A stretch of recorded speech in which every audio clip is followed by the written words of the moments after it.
देखिए, हमारे साथ अपना दल एस की राष्ट्रीय अध्यक्ष और केंद्रीय मंत्री अनुप्रिया पटेल हैं। मैडम, बिहार में दूसरे चरण में 11 तारीख को वोटिंग होनी, अभी यहाँ प्रचार में पहुंची हैं। जो पहले चरण में वोटिंग हुई है उसका फाइनल आंकड़ा आ गया है, 65.8% वोटिंग हुई है, जो रिकॉर्ड है अब तक का। ये क्या इशारा कर रहा है कि नीतीश सरकार फिर से प्रचंड बहुमत के साथ आ रही है या ये बदलाव के संकेत है? इसमें कोई संदेह ही नहीं है कि बिहार की जनता ने सुशासन को, भ्रष्टाचार मुक्त शासन को और विकास की निरंतरता को बनाए रखने के लिए वोट दिया है।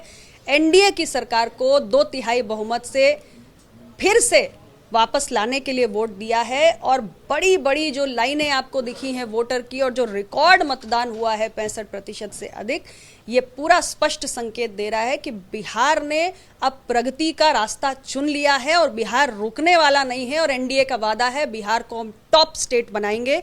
केंद्र और राज्य की सरकारें मिलकर ऐसा करके दिखाएंगी। बिहार का मतदाता पूरी मजबूती के साथ एनडीए के साथ खड़ा है। 48% महिला वोटर हैं बिहार में, जो नीतीश की वोटर जो है मानी जाती हैं। लेकिन चुनाव से पहले देखा गया कि महिलाओं के लिए तेजस्वी ने भी कई घोषणाओं का जो है वो ऐलान किया है। तो ये महिला वोटर फर्स्ट फेज में भारी संख्या में बाहर निकली हैं वोटिंग के लिए, तो ये क्या संकेत दे रहा है? देखिए, भले ही तेजस्वी जी ने उनको वादा किया हो, लेकिन एक तरीके से जो 30,000 रुपए की वो बात कर रहे हैं वो एक चुनावी रिश्वत से ज्यादा कुछ नहीं है।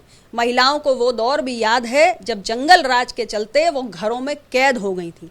वहीं जब वो तुलना करती हैं, ये जो 20 साल माननीय मुख्यमंत्री श्री नीतीश कुमार जी के सरकार चली, उस दौरान हमारी ये महिलाएं घरों से बाहर निकली। बेटियों को साइकिल देना हो, नौकरियों में आरक्षण देना हो, शराबबंदी करनी हो, ये सारे फैसले नीतीश जी की सरकार ने किए। और अब हमारी एनडीए की सरकार ने महिलाएं अपने पैरों पर खड़ी हों, महिलाएं आर्थिक रूप से आत्मनिर्भर बने, इसके लिए 10,000 रुपए सीड मनी दिया है।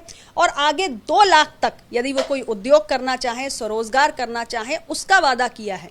तो हम महिलाओं को कोई रेवड़ी देना नहीं चाहते, हम महिलाओं को सुरक्षा देना चाहते हैं, हम महिलाओं को आत्मनिर्भर बनाना चाहते हैं, स्वावलंबी बनाना चाहते हैं। और महिलाएं बहुत समझदार हैं, उन्हें पता है कि उनके हितों का रक्षक कौन है। और ये महिलाएं जो निकली हैं आज, जो लंबी लंबी कतारों में पोलिंग बूथ के आगे नजर आ रही हैं, ये सब एनडीए गठबंधन के प्रति अपना वोट देने के लिए मतदान स्थलों तक गई हैं। और ये महिलाएं मिलकर हमारे एनडीए को 2/3 बहुमत देने की सरकार बनाएंगी। मैडम, पीएम मोदी ने आज अपने भाषण में कहा है कि महागठबंधन सरकार जो है बिहार में कट्टा वाली सरकार लाना चाहती है, बच्चों को रंगदार बनाना चाहती है, बच्चों के हाथ में 2 नाली देना चाहती है।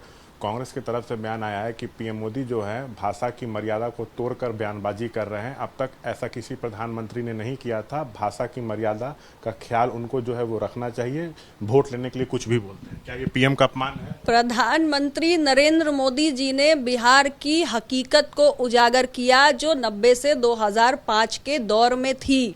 और वो बिहार की महान जनता को याद दिला रहे हैं कि जब राजद की सरकार थी तब बिहार की क्या स्थिति थी, बिहार की क्या पहचान थी, बिहार में कितना भ्रष्टाचार था, घोटालों की गूंज थी, जंगल राज था, बच्चों का भविष्य चौपट था, युवाओं के पास आगे बढ़ने के मौके नहीं थे, महिलाएं घरों में कैद थी। जो उस वक्त की हकीकत है वो प्रधानमंत्री नरेंद्र मोदी जी ने जनता को, मतदाता को याद दिलाने का प्रयास किया है। हाँ, लेकिन ये मैं जरूर कहूंगी कि जो भाषा की मर्यादा पर लेक्चर दे रहे हैं उनके ऊपर राजद का रंग चढ़ने लगा है। अगर वो इस प्रकार की भाषा का उपयोग करते हैं कि प्रधानमंत्री की कनपट्टी पर कट्टा लगाए, तो निश्चित रूप से कांग्रेस जैसी राष्ट्रीय पार्टी को यह शोभा नहीं देता है। और प्रधानमंत्री इस देश के लोकतांत्रिक ढंग से चुने हुए प्रधानमंत्री हैं। प्रधानमंत्री का अपमान करना यानी भारत की महान जनता का अपमान करना है। मैडम, सीमांचल में भी वोटिंग होनी है, सेकंड फेज में घुसपैठ एक बड़ा मुद्दा है। अमित शाह का भी बयान भी आया है कि एक घुसपैठियों को जो है वो बाहर किया जाएगा।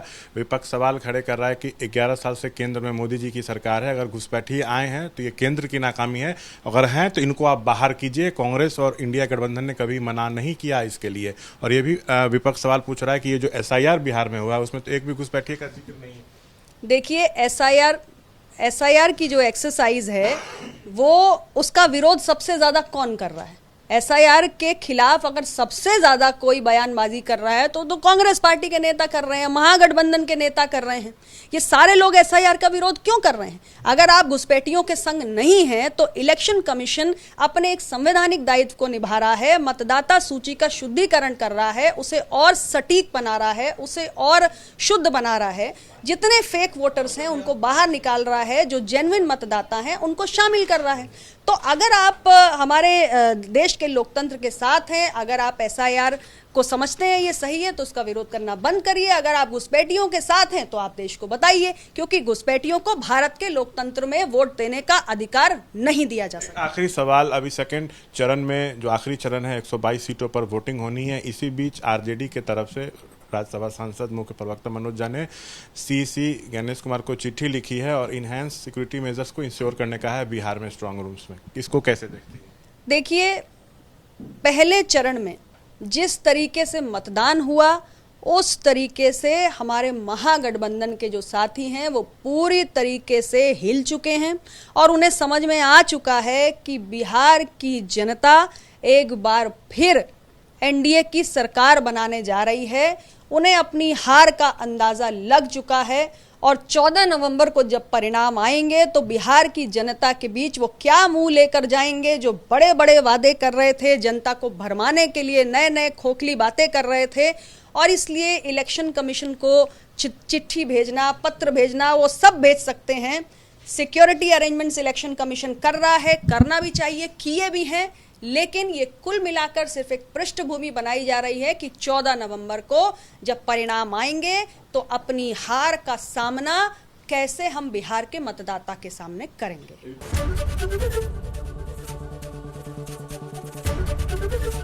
एबीपी गंगा, खबर आपकी, जुबान आपकी।